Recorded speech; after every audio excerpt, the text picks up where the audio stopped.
నమస్కారం, welcome to Amaravati news. ఈనాటి వార్తలు. అన్నమయ్య అంతర్జాతీయ సంకీర్తన పోటీలు తందాన 2025 విజేతలకు ముఖ్యమంత్రి చంద్రబాబు బంగారు పథకాలు బహుకరించారు. భక్తిభావంతో ఎంతో ఆధ్యాత్మికమైన వాతావరణాన్ని పెంపొందించేందుకు అన్నమయ్య 32,000 సంకీర్తనలకు నాంది పలికారని, ఎంతో విలువైన సంకీర్తనల సంపదను తిరుమల తిరుపతి దేవస్థానం వారు భద్రపరిచారని ముఖ్యమంత్రి చంద్రబాబు నాయుడు చెప్పారు. అన్నమయ్య బాటలోనే డాక్టర్ శోభారాణి ప్రయాణిస్తూ భావితరాల కోసం పరిశోధనలు చేయడం మంచి శుభపరిణామమని అభినందించారు.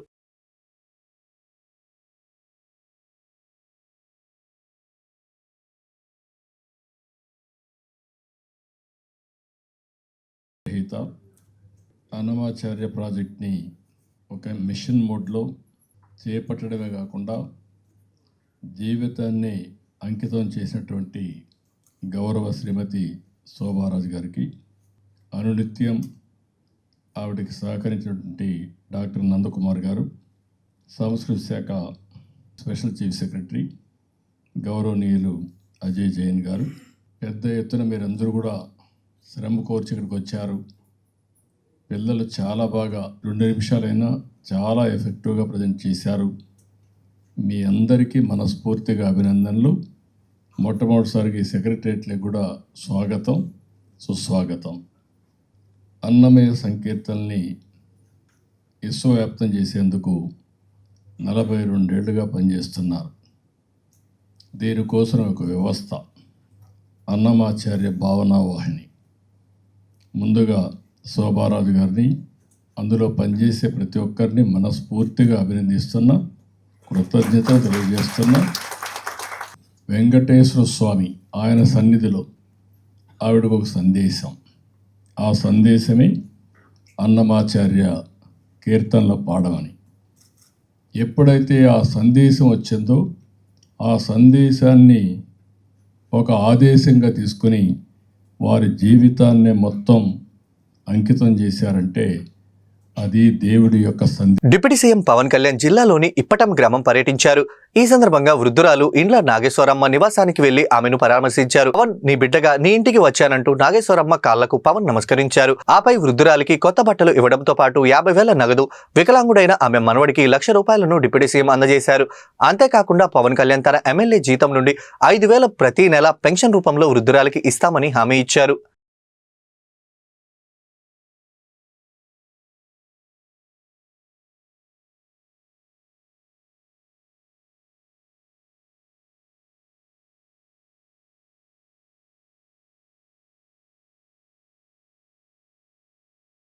జగన్ ప్రభుత్వ హయాంలో తిరుమల తిరుపతి దేవస్థానం టీటీడీలో అనేక అవినీతి కార్యక్రమాలు జరిగాయని, అన్ని ఒక్కొక్కటిగా బయటకు వస్తున్నాయని మంత్రి బీసీ జనార్దన్ రెడ్డి తెలిపారు. స్వామివారి లడ్డూ ప్రసాదం తయారీలో వినియోగించిన కల్తీ నెయ్యి వ్యవహారం సైతం సంచలన విషయాలు బయటకు వస్తున్నాయని పేర్కొన్నారు. రాష్ట్రం నలుమూలల నుండి వచ్చే భక్తులనే కాకుండా దేశ విదేశాల నుండి వచ్చే భక్తులను కూడా అనేక ఇబ్బందులకు గురిచేశారని విమర్శించారు. అంతేకాకుండా తిరుమలకు వచ్చే భక్తులకు సౌకర్యాలు కల్పించే విషయంలో కూడా గత ప్రభుత్వం నిర్లక్ష్యంగా వ్యవహరించిందంటూ మండిపడ్డారు. గత ప్రభుత్వంలో శ్రీ తిరుమల తిరుపతి వెంకటేశ్వర స్వామి సంబంధించినటువంటి క్షేత్రంలో నాడు ఎన్నో అక్రమాలు జరిగాయి గత ప్రభుత్వంలో. ఆ అక్రమాలన్నీ కూడా ఒక్కొక్కటిగా ఇప్పుడు బయటకు వస్తూ ఉన్నాయి. ఆ అక్రమాలకు సంబంధించేటువంటి హిందువులు ఎంతో పవిత్రతతో ప్రసాదంగా భావించేటువంటి లడ్డులో కూడా కల్తీ నెయ్యిని తీసుకొని ఆ రోజు ఒక సంచలనాన్ని కూడా విషయాలు ఈరోజు బయటకు వస్తున్నాయి. సంచలనమైన విషయాలు. దేశ విదేశాల నుంచి వచ్చినటువంటి భక్తులు కావచ్చు, అదేవిధంగా హిందువులు అందరూ కూడా ఈరోజు ప్రత్యక్ష దైవంగా, కలియుగ ప్రత్యక్షంగా దైవంగా కూడా కొలిచేటువంటి భక్తులు కూడా ఎంతోమంది కూడా అనేక ఇబ్బందులకు గురి చేయడం జరిగింది. స్వామివారిని దర్శించుకొని అక్కడ నుంచి వచ్చేటప్పుడు భక్తులకు కానీ సౌకర్యాల విషయంలో కూడా చాలా రకాలుగా కూడా గత ప్రభుత్వం నిర్లక్ష్యంగా చేయడం జరిగింది. ఈరోజు ప్రజలందరూ కూడా, భక్తులందరూ కూడా మళ్ళీ నాడు జరిగినటువంటి అక్రమాల మీద కూడా ప్రజలందరూ చూస్తూ ఉన్నారు. నాడు అక్రమాలలో ఆ రోజు ఆయన చేసిన భూమా కరుణాకర్ రెడ్డి గారు చేసిన విషయాలన్నీ కూడా ప్రత్యక్షంగా బయటకు వస్తూ ఉంటే ఈరోజు మళ్ళీ ఆయనే వచ్చి ఈరోజు విడ్డూరంగా మాట్లాడడం, ఈరోజు మళ్ళీ లేదు, ఆ రోజు ఎలాంటి అక్రమాలు జరగలేదు, ఆ రోజు అని చెప్పి చెప్తా ఉన్నాడు. అక్రమాలన్నీ కూడా ఇప్పుడు కోర్టు లోపల ఉన్నాయి కాబట్టి దాని మీద కూడా ఎక్కువగా మాట్లాడదలుచుకోలేదు. అదేవిధంగా కూటమి ప్రభుత్వం అధికారంలోకి వచ్చిన తర్వాత తిరుమలలో జరిగినటువంటి ఏవైతే అన్నప్రసాదాలు కావచ్చు, కాటేజీల విషయాలు కావచ్చు, ఇంకా అనేటువంటి అక్రమాలను కూడా బయటికి తీస్తూ ఉన్నాము.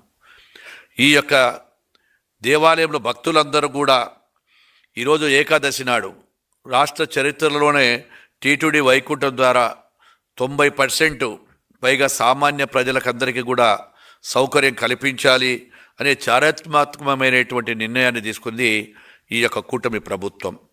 అదేవిధంగా ఈరోజు ప్రసాదాలను కూడా ఏవైతే ఉన్నాయో ఆ నెయ్యిని కూడా టెస్ట్ చేసి ఎవరైనా దాతలు ఇచ్చినటువంటి నెయ్యి కావచ్చు, ఇంకోటి కావచ్చు, ఏదున్నా కానీ కూడా ప్రసాదాలు కానీ అవన్నీ కూడా కరెక్ట్గా ఉన్నాయా లేదా వాళ్ళని టెస్ట్ చేసిన తర్వాతనే తీసుకోవడం కూడా జరుగుతూ ఉంది.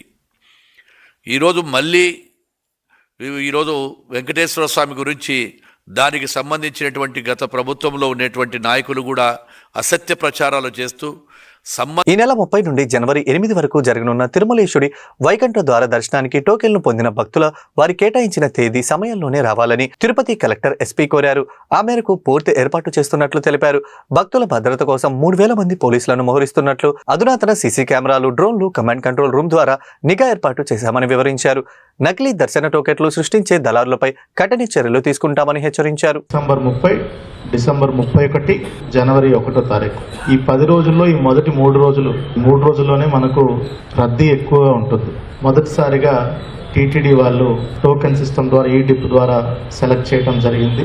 ఈ ఈడిప్ ద్వారా సెలెక్ట్ అయిన వాళ్ళందరూ కూడా వాళ్ళకి కేటాయించిన టైము, డేట్కి సంబంధించి దర్శనం మంచిగా మనకి ఆ 3 రోజుల్లో చేయబడుతుంది. తిరుపతి మరియు చుట్టుపక్కల ఉన్న ప్రజలకు కూడా చివరి 3 రోజుల్లో కూడా దర్శన సౌభాగ్యం కొరకు టీటీడీ వాళ్ళు వెసులుబాటు కల్పించారు. 30 తారీఖు నుంచి 8వ తారీఖు వరకు సుమారుగా 150,000 నుంచి 175,000 మంది ఫ్లోటింగ్ పాపులేషన్ ఇక్కడ ఉంటుంది. కాబట్టి దానికి అనుగుణంగా బస్ స్టాండ్లో కానీ, రైల్వే స్టేషన్స్లో కానీ, ఇతరత్ర మెయిన్ పాయింట్స్లో కూడా మనం హెల్ప్ డెస్క్లు పెట్టడం జరిగింది. ఎవరైతే టికెట్ ఉన్న వాళ్ళందరికీ కూడా వాళ్ళకి ఫెసిలిటేట్ చేసి తిరుమలకి ఇన్ టైంలో చేరుకునే విధంగా కూడా అన్ని ఏర్పాట్లు కూడా చేయటం జరిగింది. తిరుపతిలో ముఖ్యంగా బస్ స్టాండు, రైల్వే స్టేషను, తర్వాత అలిపిరి, శ్రీవారి మెట్లు, తర్వాత లోకల్ టెంపుల్స్ కూడా తగినంత భద్రతా ఏర్పాటు చేసి భక్తులకి ఎటువంటి ఇబ్బంది కలగకుండా, ఎంతమంది భక్తులు వివిధ బస్సుల్లో వస్తున్నారు, ఎంతమంది శ్రీవారి మెట్లు, అలిపిరి మీదుగా వస్తున్నారు, ఇవన్నీ కూడా అబ్జర్వ్ చేయడం, డ్రోన్స్ మరియు సీసీ కెమెరాల ద్వారా కమాండ్ కంట్రోల్ నుండి కూడా అబ్జర్వ్ చేయడం, ఎక్కడ ఎటువంటి ఇబ్బంది ఉన్నా అటు టెక్నికల్గాను ఇటు కోఆర్డినేటివ్ ఒక ఆల్రెడీ ఎక్కువ ఎక్స్పీరియన్స్ ఉన్న ఆఫీసర్స్ని పోస్ట్ చేస్తూ తగిన రీతిలో భద్రతా చర్యలు ఏర్పాటు చేయడం జరిగింది. కొన్ని సామాజిక మాధ్యమాలు కానీ ఇటీవల కాలంలో కూడా ఒక కేసు రిజిస్టర్ చేయడం జరిగింది. వైకుంఠ ద్వార దర్శనం చేయిస్తాము అని కొంతమందితో డబ్బులు వీళ్ళు వేయించుకోవడం, తర్వాత నా దగ్గర టోకెన్ ఉందని చెప్పి నేను మీకు ఇస్తాను టోకెన్ అని చెప్పి ఇంపర్సనేషన్ చేయడం, ఇలాంటివి. సో ఇంపర్సనేషన్, నాకు ఒక వ్యక్తికి వచ్చిన టోకెన్ ఇంకో వ్యక్తికి ఇవ్వడం తప్పు. ఇచ్చిన వ్యక్తి, తీసుకొచ్చిన వ్యక్తి ఇద్దరు కూడా ఖచ్చితంగా వారిపై కూడా కేసు తీసేయడం జరుగుతుంది. దర్శనం కల్పిస్తామని చెప్పి ఫేక్ టోకన్స్ క్రియేట్ చేయడం, వీటన్నిటిపై కూడా పూర్తిగా క్యూఆర్ కోడ్ ద్వారా వెరిఫై చేయడం జరుగుతుంది. అటువంటివి ఏమైనా జరిగితే వారిపై ఐపీసీ కేసులు రిజిస్టర్ చేయడం. రాజకీయంగా ఎదుర్కోలేక తన కుటుంబం వ్యక్తిగత సహాయకుడిని పీఏపై నింద మోపారని ఏపీ మంత్రి గుమ్మడి సంధ్యారాణి అన్నారు. ఎలాంటి తప్పు చేయకపోయినా తీవ్ర ఆరోపణలు చేశారని చెప్పారు. వాస్తవాలు తెలుసుకోకుండా కొన్ని ఛానళ్లు నా కుటుంబాన్ని అబాసుపాలు చేశాయని, నెల రోజుల పాటు నన్ను ఎంతో బాధ పెట్టారని, నన్ను నా కుమారుని బాధ పెట్టినా ఎవరిని విడిచిపెట్టేది లేదు అని ఆరోపణలపై పూర్తి స్థాయి విచారణ చేయాలని సైబర్ క్రైమ్ అధికారులను కోరారని సంధ్యారాణి తెలిపారు. మంత్రి గుమ్మడి సంధ్యారాణి వ్యక్తిగత సహాయకుడు పిఎస్ సతీష్ పై ఆమె కుమారుడిపై వచ్చిన ఆరోపణలు అవాస్తవమని పార్వతీపురం మన్యం జిల్లా ఎస్పీ మాధవరెడ్డి మంగళవారం స్పష్టం చేశారు. వాట్సాప్ లో అసభ్యకర సమాచారం పంపిస్తున్నట్లు ఒక మహిళ చేసిన ఆరోపణలో నిజం లేదని చెప్పారు. ఈ నేపథ్యంలో మంత్రి నేడు మాట్లాడారు. అంటే నా కొడుకు మీద, పిఏ మీద, అందరి మీద ఇష్టానుసారంగా ఈ మధ్యకాలంలో మాట్లాడిన మాటలు, చేసిన చేష్టలు మీకు అన్నీ కూడా తెలుసు. మీకు అందరికి కూడా తెలుసు. నిన్న ఎస్పీ గారు కొండ బద్దలు కొట్టేస్తారు, అయిపోయింది. ఈ నెల రోజుల పాటు మేం పడిన మానసిక వ్యధ, నా బిడ్డ పడినటువంటి శోభ, దీనికి సమాధానం ఎవరు చెప్తారు? మీ పత్రికలకు రేటింగ్ పెంచుకోవడానికో, మీ ఛానల్ రేటింగ్ పెంచుకోవడానికో, సెన్సేషనల్ న్యూస్ ఇస్తున్నామని చెప్పుకోవడానికి కొన్ని పత్రికలు, కొన్ని ఛానళ్ళు ఎదుటి వాళ్ళ పరువులు మర్యాదలు తీసేస్తున్నారని కూడా చూడకుండా మీరు చేసినటువంటికి దీనికి ప్రేమ సమాధానం చెప్తారు. నేను చేతనైనంత వరకు ప్రజలకు అందుబాటులో ఉండి అభివృద్ధి చేసుకుంటూ ఈరోజు అభివృద్ధి పదంలో సాలూరును ముందుకు తీసుకెళ్తుంటే మీకు ఎందుకు ఆ కడుపుమంట? ఇట్లాంటి నిరాధారమైనటువంటి ఆరోపణలు చేస్తే ఒక ఆడపిల్ల కదా, వచ్చి ఏడ్చింది కదా, ముసుగేసుకొని వచ్చింది కదా అనుకుంటే ఉన్న వాళ్ళ పరిస్థితి ఏంటి? మీ వేషాలు, మీ వెకిలి పనులనెన్నో చిన్నపిల్లల మీద చూపిస్తారా? అంటే మనుషులు బ్రతకడం, మనుషులు ఎదుగుదల ఉండటం మీరు నోచుకోలేరన్నమాట, ఓర్చుకోలేరన్నమాట. ఆమెకి ఎవరెవరు ఫోన్ చేసి సహాయం చేశారో అంతా లిస్ట్ వస్తుంది. లిస్ట్ వచ్చిన తర్వాత ఎవరిని విడిచిపెట్టే ప్రసక్తి లేదు. అందరికీ ఆ చట్టం ద్వారా, న్యాయం ద్వారా ఖచ్చితంగా శిక్ష పడుతుంది. పవన్ ప్రసంగాలు పరిశీలిస్తే విచిత్రంగా ఉందని, ఓపెనింగ్ లో ఓవర్ యాక్షన్ చేస్తారు, ఇంటర్వ్యూలలో ఇమిటేషన్ అవుతారు, కంక్లూజన్ లో కన్ఫ్యూజ్ అవుతారంటూ వైఎస్ఆర్సీపీ నేత మాజీ మంత్రి అంబటి రాంబాబు చురకలంటించారు. మంగళవారం ఆయన మీడియా సమావేశంలో మాట్లాడుతూ పవన్ ఏం మాట్లాడుతున్నాడో ఆయనకే అర్థం కాదని, వినే వాళ్లకు అంతకన్నా అర్థం కాదంటూ వ్యంగ్యాస్త్రాలు విసిరారు. వైఎస్ఆర్సీపీ పార్టీని, పార్టీ నాయకత్వంపై తీవ్రంగా పదజాలం వాడుతున్నారని, ఎందుకంటే పవన్ అంతలా ఊగిపోతూ పిచ్చి పిచ్చిగా మాట్లాడుతున్నారని అన్నారు. ఎవరినో బెదిరించాలనే భావన పవన్ మాటల్లో కనిపిస్తుందని, పవన్ మిమ్మల్ని ఎవరైనా వైఎస్ఆర్సీపీ వాళ్ళు ఏమైనా అన్నారా అంటూ చెప్పండి అంటూ మిమ్మల్ని తిట్టి తెలంగాణ వాళ్ళు వైఎస్ఆర్సీపీ వాళ్ళు కాదని, ఎందుకు వైఎస్ఆర్సీపీపై తీవ్రమైన పదజాలంతో ఊగిపోతున్నారంటూ అంబటి దుయ్యబెట్టారు. నువ్వు చెప్తున్నావు మొన్న ట్రాన్స్ఫర్కి ఇంత రేట్ అని పెట్టారు మా డిపార్ట్మెంట్లో, నేను వచ్చిన తర్వాత అదేం లేదు. చాలా స్పష్టమైన ఆదేశాలు ఇచ్చాను. ఎక్కడ కరప్షన్ జరగడానికి వీల్లేదు, ఎక్కడ అన్యాయం జరగడానికి వీల్లేదు, ఎక్కడ లంచాలు జరగడానికి వీల్లేదు అని మీరు చెప్పారు. శభాష్, మంచి మాటలు చెప్పారు, అభ్యంతరం ఏమీ లేదు. ఏం జరుగుతుందండి ఇక్కడ? అసలు లోకేష్ బాబు గారు డబ్బులు ఏందో ట్రాన్స్ఫర్ చేస్తున్నాడా? అక్కడ దాకా ఎందుకు? మీ శాఖ అంటే పవన్ కళ్యాణ్ గారి శాఖ కాదు, జనసేన శాఖ, పౌర సరఫరాల శాఖ. సీజ్ ది షిప్ అన్నారు. సరే, షిప్పు సీజ్ చేయకపోయినా సంగతి అది అక్కడ పెట్టండి. దాని సంగతి బియ్యం అమ్మకం ఆగిందా చెప్పండి పవన్ కళ్యాణ్ గారు. కూటమి ప్రభుత్వం వచ్చిన తర్వాత బియ్యం అమ్మకం ఆగిందా అడుగుతున్న సమాధానం చెప్పండి ప్లీజ్. కొట్టేస్తున్నారే, కాకినాడ రేవు నుంచి బ్రహ్మాండంగా వెళ్ళిపోతున్నాయి. మధ్యవర్తులు డబ్బులు సంపాదించుకుంటున్నారే, దానిలో క్యాష్ మీకు వస్తుందే. మనోహర్ గారికి శుభ్రంగా తీసుకుంటున్నారే, సర్దుకుంటున్నారే. మీరు నీతి గురించి, నిజాయితీ గురించి చెప్తుంటే ఎట్లా ఇది సచ్చేదట్టు మేము నాకు అర్థం కాల. నీతి గురించి, నిజాయితీ గురించి బ్రహ్మాండంగా మీరు చెప్తున్నారు, ఉపన్యాసాల్లో అద్భుతంగా చెప్తున్నారు. మమ్మల్ని తొక్కి నారదీస్తామని అంటున్నారు. మిమ్మల్ని ఏం అనకపోయినా అంటున్నారు. ఎక్కడి నుంచో తెచ్చుకుని అంటున్నారు. మా చంద్రబాబు నాయుడిని అంటారా అనేటువంటి పద్ధతుల్లో మీరు మాట్లాడుతూ ఉన్నారు. మీరు కాపు కాయండి చంద్రబాబు నాయుడు గారికి, మాకు ఏ విధమైన అభ్యంతరం లేదు. మీరు ఎన్ని సంవత్సరాలు కావంటే అన్ని సంవత్సరాలు మీరు చంద్రబాబు నాయుడు గారిని కాపు కాస్తూనే ఉండండి, మాకు అభ్యంతరం ఏమీ లేదు. మేము ఎప్పుడైనా వైఎస్ఆర్ కాంగ్రెస్ పార్టీ, జగన్మోహన్ రెడ్డి గారు సింగిల్గానే పోటీ చేసి అధికారంలోకి వచ్చారు. ఓడిపోయినప్పుడు, గెలిచినప్పుడు కూడా సింగిల్గానే వచ్చారు, వస్తారు కూడా. వచ్చే రోజున ఏ విధమైన సందేహము లేదు. మేము ఎవరినో దేహి అని పదవులు తీసుకోవాల్సిన అవసరం లేదు. ఇంకా మీరు పదవులు ఇంకా మా వాళ్ళకి రావాలని వాటాలు వేసుకుంటే చేసుకోండి. అలా తెలియగలుగుతాను. పవన్ కళ్యాణ్ గారు, మీకు బంధుప్రీతి లేదు, మీరు చాలా సిన్సియరు, అవినీతిని సహించరు.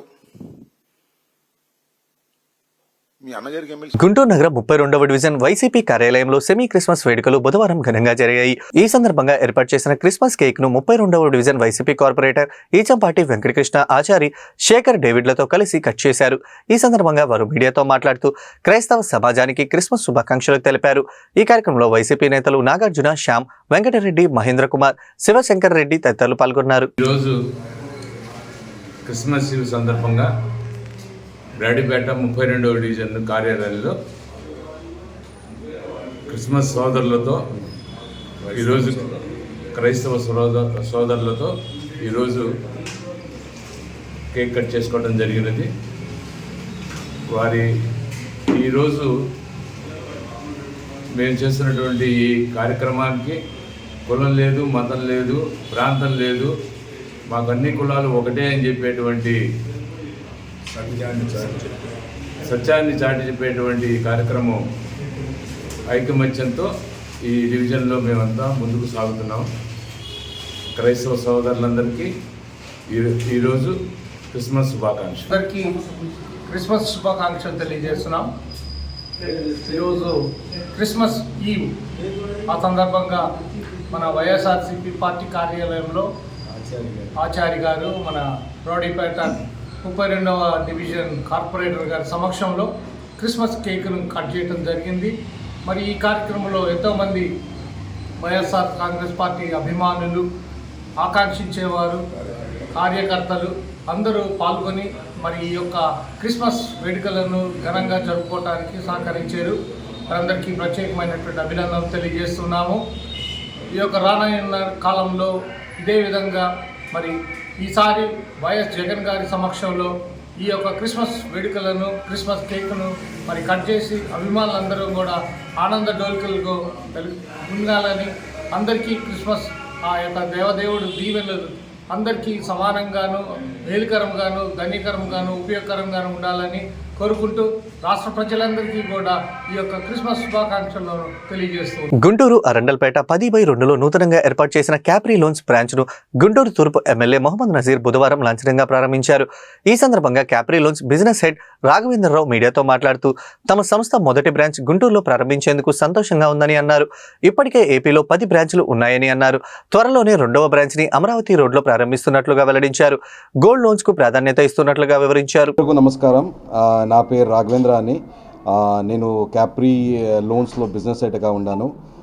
ఈరోజు 24th డిసెంబర్ చాలా ఆస్పీషియస్ డే మాకి.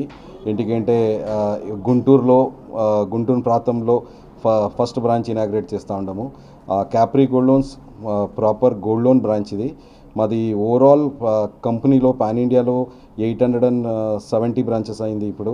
సో ఆల్రెడీ మేము 12,000 crores పోర్ట్ఫోలియోలో ఉండాము. మాకు చాలా హ్యాపీ ఉంది ఈ ప్రాంతాల్లో బ్రాంచెస్ని ఓపెన్ చేసిండది. ఎందుకంటే ఏపీలో ఇది 10th బ్రాంచ్. లాస్ట్ మంత్ నుంచి మేము ఈ నవంబర్ మంత్ నుంచి మేము స్టార్ట్ చేసాము. ఇప్పుడు ఆల్రెడీ 10th బ్రాంచ్ ఓపెన్ చేస్తూ ఉంటాము ఎంటైర్ ఏపీ స్టేట్లో. గోయింగ్ ఫార్వర్డ్ మాది ఇంకా ఎక్స్పెన్షన్ చాలా ప్లాన్ ఉన్నాయి. డిసెంబర్ లోపల we're expecting to open 100+ branches in AP. Telangana కలిపి, కర్ణాటక అన్నీ కలిపి ఆల్మోస్ట్ 200 బ్రాంచెస్ ఓపెన్ చేస్తూ ఉంటాము. సో చాలా పెద్దగా మేము ఎక్స్పాన్షన్ చేశాము. అండ్ మాది మేజర్ కోర్ ఏమి అంటే గోల్డ్ లోన్ ప్రోడక్ట్ ఉంది మా దగ్గర. మాది చాలా సెక్యూర్ ఉంటుంది, highly secured for the customers. And చాలా we have a good schemes for the customers. So చాలా ఎక్స్పీరియన్స్ స్టాఫ్స్ ఉన్నారు మా దగ్గర. అండ్ చాలా సెక్యూర్డ్ అండ్ ఎక్స్పీరియన్స్ బిజినెస్ అవుతా ఉంది. సో మీకందరికీ చెప్పేది ఏమంటే మా సర్వీస్ తీసుకోండి. We have a lot of expansion in the company. చాలా బ్రాంచెస్ చేస్తూ ఉన్నాము. గుంటూరులో 2nd బ్రాంచెస్ కూడా మేము నెక్స్ట్ మంత్లో ఓపెన్ చేస్తూ ఉన్నాము. సో మా ఎక్స్పీరియన్స్ అని తీసుకొని మా బిజినెస్ని చాలా ఇంప్రూవ్ చేయండి అని కోరుకుంటాం మీ దగ్గర. Thank you. అవును సార్, మేజర్లీ మాది గోల్డ్ లోన్ పరంగానే మేము రన్ చేస్తూ ఉంటాము. దాని జೊತೆలో క్రాస్ సేల్స్ అని ఉంటుంది. గోల్డ్ సెల్లింగ్ కూడా ఆపర్చునిటీస్ ఉంటుంది మా దగ్గర. గోల్డ్ సెల్లింగ్ స్కీమ్స్ కూడా ఉన్నాయి. సో అలాగే మేము ఇచ్చేస్తాం. రోజుకి గోల్డ్ రేట్ పెరుగుతుంది కదా, అవును. దాన్ని పట్టిస్తారా సార్? లేదు సార్, మాది ప్రతిరోజు ఎలాగా గోల్డ్ రేట్ పెరుగుతుంది దాని ప్రకారం గ్రామ్ రేట్ కూడా పెరుగుతుంది. ఇది యాజ్ పర్ ఆర్బీఐ నామ్స్ ఏముంది దాన్నే ఫాలో అప్ చేస్తాం సార్. ఇంట్రెస్ట్ రేట్ మంచిగా ఉంది సార్. సో మాకు సార్ మాది స్టార్టింగ్ నుంచి ఉంది సార్. స్టార్టింగ్ నుంచి మాది ఇప్పుడు 90 పైసా నుంచి ఉంది, 91 పైసా నుంచి ఉంది. So we'll go up to the next level 20-24% దాకా ఉంటుంది సార్. సార్ మా కంపెనీలో ఆల్రెడీ బిజినెస్ లోన్ చేస్తూ ఉన్నాము. బిజినెస్ లోన్ బ్రాంచెస్ కూడా స్టార్ట్ చేశాము. బిజినెస్ లోన్ ఉంది. సిపిఐ శతాబ్ది ఉత్సవాల ముగింపు వేడుకలు గుంటూరులో ఘనంగా నిర్వహించారు. ఇందులో భాగంగా ఆర్టీసీ బస్టాండ్ వద్ద గల సివిల్ సప్లై కార్పొరేషన్ సిపిఐ శాఖ ఆధ్వర్యంలో పార్టీ జెండాను ఆవిష్కరించారు. ఈ సందర్భంగా సిపిఐ నాయకులు చల్లా చిన్న ఆంజనేయులు, రావుల అంజిబాబు, జి సురేష్ బాబు, కోట్ల మరీదాసు మీడియాతో మాట్లాడుతూ కార్మికుల వర్గాల కోసం 100 ఏళ్ల పాటు పోరాటాలు చేసి చరిత్ర సిపిఐకు ఉందని చెప్పారు. హక్కుల పోరాటం కోసం కార్మికులు పునరాంకితం కావాలని పిలుపునిచ్చారు. అదేవిధంగా సివిల్ సప్లై కార్మికులకు పెండింగ్ లో ఉన్న సమస్యలను ప్రభుత్వం వెంటనే పరిష్కరించాలని డిమాండ్ చేశారు.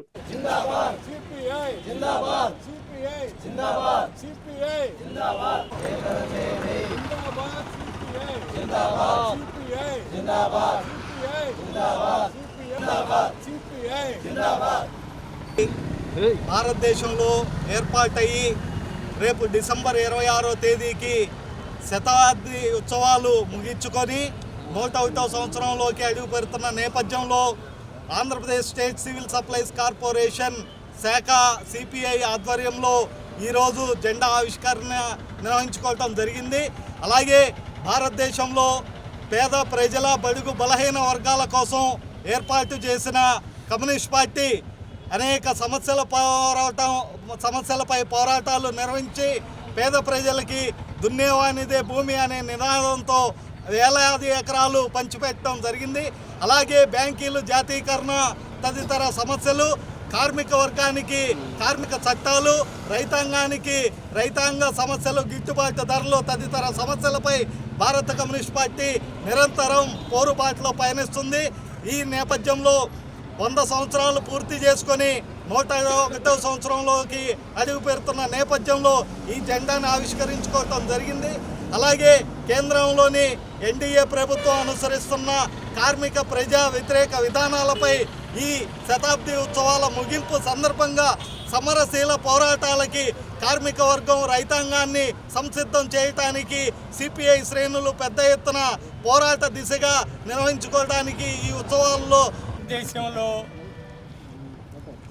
1925 డిసెంబర్ 26వ తారీఖు నాడు భారతదేశంలో కాన్పూర్లో భారత కమ్యూనిస్ట్ పార్టీ ఆవిర్భవించింది. నాటి నుండి నేటి వరకు కార్మిక వర్గ ప్రయోజనాల కోసం అహర్నిశలు కృషి చేసింది.